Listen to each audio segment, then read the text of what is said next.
Financial Survival Network, helping you survive and thrive in the new economy. Go to carrylutz.com and sign up for 30 free micro trainings on financial survival.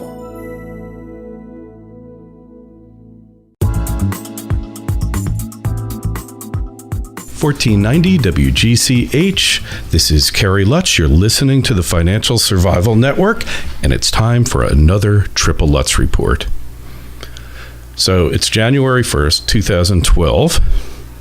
Figured I'd go over my outlook for 2012, my resolutions, and my plans, and hopefully inspire you to do the same. Resolutions are a little trite. They're basically just like laws, they're made to be broken. However, I believe that a good resolution is one that you will achieve and that is doable, practical, and is going to, as well as it'll make you feel better about yourself and probably raise your esteem in others' eyes because you feel better about yourself. But that isn't the primary reason for doing it. Anyways, let me go through my outlook. I'm no better a fortune teller or a prognosticator than anybody else out there. Everybody's giving it their best guess, but I have my 10 items that I think are inevitable. Number one, freedoms in the United States are going to continue to erode. The government is going to get more and more intrusive. They're going to interfere more and more in your life. Because let's face it, that's their job, because they don't think you can take care of yourself. In fact, they don't want you to take care of yourself. They don't want you to save money. They want you to quit smoking, but they want you to keep smoking. They want you to conserve fuel, but they want you to keep driving. This is like having a parent who tells you to go out and get high all you like, and then you come home stoned out of your mind, and your parent proceeds to beat the living daylights out of you. Talk about mixed messages. Of course, number two, more money is going to be printed. And if I'm being totally obvious, if this is just more of the same, then I apologize up front. Number three, the worldwide financial crisis is going to continue to grow. No country in the world is going to be exempt from it. However, some countries are going to get hit worse than others. Of course, on the scale of 1 to 10, 10 being the greatest, the United States is going to get hit with a 10. It might just start in 2012 and continue onward, but it's inevitable. Look at Canada. They might only be an 8 because they still are a resource-based economy, but so much of their economic livelihood, their investments are wrapped up in the U.S., and they're not getting out of this alive. Mexico, probably a 6 or 7. You might see an interesting thing where reverse migration becomes the prevalent trend going forth in 2012 because the opportunities shrivel up and nationalism, pan-nationalism sets in the U.S. Number 4, the unemployment rate, the true rate, the shadowstats.com rate is going to continue to increase. And just look at the number of layoffs, look at what's going on around you, and you know that not only is the unemployment rate grossly distorted and misleading, it's become an irrelevant factor, and it'll become more so. But you'll know it because the tent cities are popping up all over, and their populations are increasing, unfortunately. Number 5 kind of goes with number 2. The deficit is going to increase. I don't care what number they put on it, if it's 1.2 trillion or 3.5 trillion, it's irrelevant. It's going to go up because tax collections are going to go down, whether it's the so-called wealthy who are paying less, the middle class, the lower class who doesn't really pay much of anything. It's going to go down. I mean, the deficit is going to increase. There's no question about it. Number 6 is that whoever wins the election, or whomever wins the election, the American people are going to lose. It's going to be more of the same. Nobody is going to cut the benefits. Nobody is going to eliminate the Federal Reserve. Nobody is talking about a return to sound money, except for Ron Paul. And frankly, I don't think he has a prayer. So Americans are the big loser in the next election, as we have been in every election since the early 1900s, when the Federal Reserve was passed and the 16th Amendment allowing an income tax was passed. We've been the losers ever since. Number 7 is there's black swans out there as I speak that you need to be on the lookout for. This kind of ties into a couple of other items on the list, but the black swans are circling. They are going to force you to change. They're going to change the way you live your life. As ranting Andy Hoffman said on the show, people aren't going to be driving as much because they aren't going to be able to afford the gas. You're not going to be going out to restaurants as much because you're looking to save every penny. And this is going to become more and more of a societal trend. Number 8 is war has become less affordable, but more likely.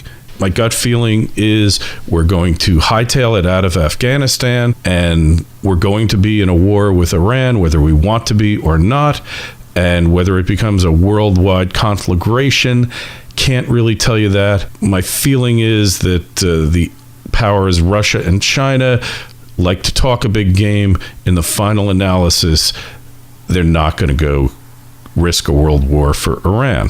I could be wrong about that. I don't know.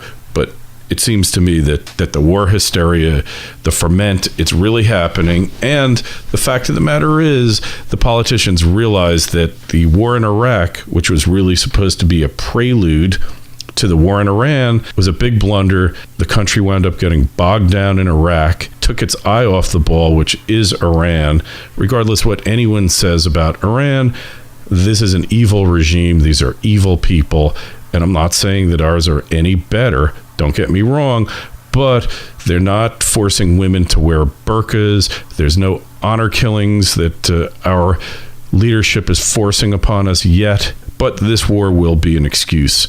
And I think it's inevitable. We've been doing it cyber, targeted assassinations, whoever is responsible, targeted assassinations to the Iranian scientist, etc. Number 9 is that 2011 in the rearview mirror is going to look pretty good compared to 2012. This one I'm almost willing to bet on. I'm not going to measure it by Dow Jones. I'm not going to measure it by government statistics. I'm going to measure it by the perceived happiness index. And finally, number 10, gold and silver will lead the way to international free markets asserting themselves once again. What's going to happen is that the elites are not going to be able to control and manipulate the price of precious metals much longer, because any of the items that I'm talking about on this list, especially the war, is going to lead a mad dash to precious metals. There's no question about it. If there's an oil disruption, forget it. The metals are going up. Any of these black swans that we haven't even thought about yet, and it could be as simple as a major war in the Middle East that we're not even involved in, involving Saudi Arabia, Iran, Pakistan. Anything that erupts there is going to be good for the price of metals. So what will happen is the COMEX will lose control over the price of commodities. They will no longer be able to manipulate the metals, right? Whether they manipulate oil, grains, pork bellies, that's open to dispute. Maybe some, maybe not too much. But there's no question that precious metals are continually and constantly being manipulated since the late 60s. We saw it with a London gold pool. We're seeing it now with these huge short positions on the COMEX, as well as the short positions in the ETFs, which are nothing more but vehicles of precious metals manipulation. So that's it for the top 10 outlook for 2012. My personal resolutions, I got to lose another 10 pounds for health reasons. I lost 17 pounds the past year based on last year's resolution. Another 10 will put me into fighting shape and get rid of what's left of my gut. And that's what I really need to do for my own personal health, because you get into your 50s, the years, you start feeling them. Your energy level, if you're not really vigilant and keep exercising and stay active starts to diminish. And you don't notice these things, but they happen over time. Number 2 is I want to triple the Financial Survival Network's reach. Right now, we're hitting somewhere 200,000 to 300,000 people per month. And I'd like to see that upwards of 1 million. What's interesting about the show, what I'm doing here, it really got started back around July, August. I took a course in podcasting A to Z. I already knew the content. I was doing radio, but I really wanted to master the medium of internet broadcasting. A guy by the name of Cliff Ravenscraft, podcastanswerman.com, has a wonderful website about that. And I thought I knew a lot, but I really didn't know anything. And for the small fee of this course, I wouldn't say I'm an expert, but I'm definitely close to being a professional broadcaster. That goes in with really improving myself, because improving my knowledge, improving the ability to marshal large amounts of information and convey them to you in a method that's understandable, that you find entertaining. I don't want to be an entertainer. I'm not going to get up there with my cane and do a tap dance. That's not my thing. My stand-up is a little bit weak. However, if I can give you this information in a way, in a means that you enjoy it, then I'm being entertaining and I'm deriving satisfaction from that. So that's where I'm heading at there. I'd also like to start doing some Financial Survival Network events, both virtual and physical. And I hope to get that started sometime around June of 2012. And most importantly, and if there's any of you out there who are interested in doing this, who have a desire to connect with people, to really, really hopefully change people, and at least if you don't change them, at least make you think about what's happening in the world. Think about your place in the world. If people want to do that, I really want to get more people involved in doing Financial Survival Network shows. There's no shortage of content out there, but I think our approach to this is you're not getting information just for the sake of getting it, although knowledge for the sake of knowledge is fine. But hopefully you're getting useful information that you can apply to your day-to-day experience and really get ready for the changes that are going to occur. And finally, much as it pains me, I'm not a communist, and I got to start making some money off of this. So I'm looking for reputable sponsors to the show who will help me bring it to another level and reach a lot more people. And that's my 5 goals or resolutions for the coming year. And then finally, plans. I want to perfect my financial survival plan, get my finances in such a way that if they're not bulletproof, at least I have more options when the inevitable collapse occurs. That's number 1. Number 2 is the personal survival plan. What you do when it all hits the fan. Where do you go? How do you deal with it? And that's something that's really important that I'm working on now, and I'll be having some videos about it. And finally, it's a family survival plan, because the key to surviving in the hard times that are almost upon us is networks, communities, and families. Your immediate family is a source of great strength, but they could be spread out all over the place. So you need to have some plans. If it all hits the fan, how do we get the family back together? Where's the family going to reside? What is each person's role in the family, in the survival plan? What is it going to be? Because everybody has their strengths, their weaknesses. My brother-in-law, for instance, say if there's a food disruption, you'll never even know the difference, because he'll just go out, take the rifle, start shooting deer off the back porch. I mean, he's a crack shot. He loves hunting, and that's what he does. So myself, on the other hand, I'm thinking of ways to be able to trade and keep a community going, organize our community, and keep it really in place. But a family survival plan, getting everyone to a certain place, assigning everybody a function, and working together as a family like we never have before. I mean, some families, yes, but in modern life, the family has really taken it on the chin. That is going to change, And when it all hits the fan, the people you can really count on the most is your family. Family survival plan is really essential. My goal is get 1 million people to put these 3 plans in place. That's my goal for this year, for 2012. And finally, what I'm hoping to do with a number of other people out there, metals guys, financial people, economic people, is really start forcing the mainstream media to cover the important issues. It's not something they want to do, especially in an election year. But some of these issues are becoming more and more inescapable by the day. The population needs to start understanding that the crisis we're going through now is not a crisis of the free market.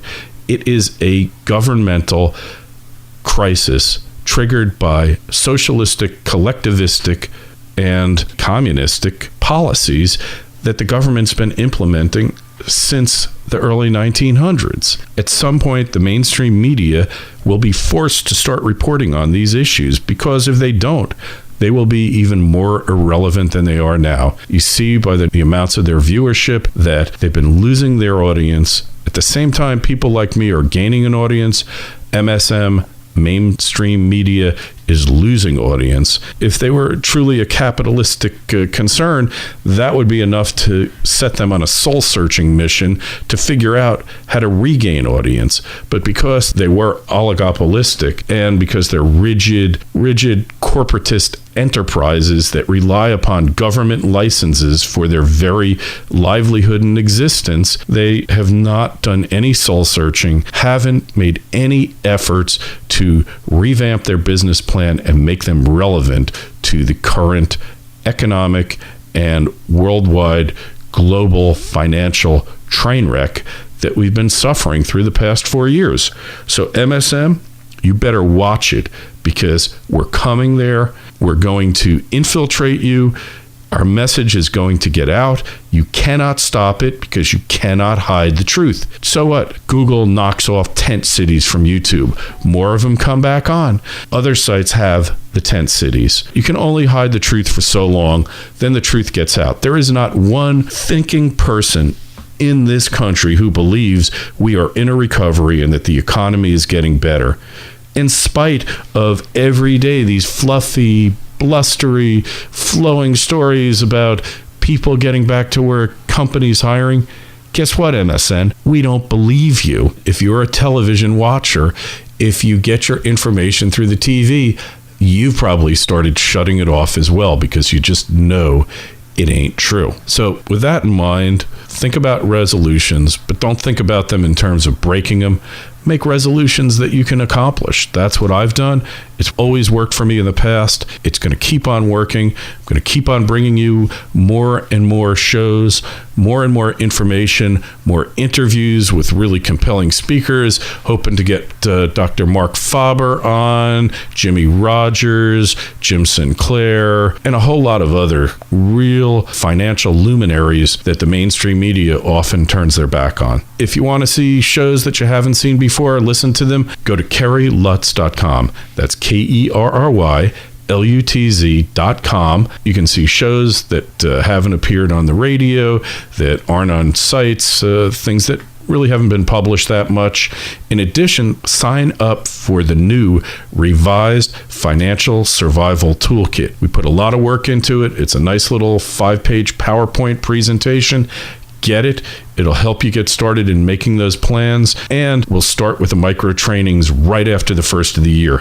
I'm wishing all of you a happy, healthy, and extremely prosperous new year, a great 2012. This is Kerry Lutz, been another Triple Lutz Report, signing off.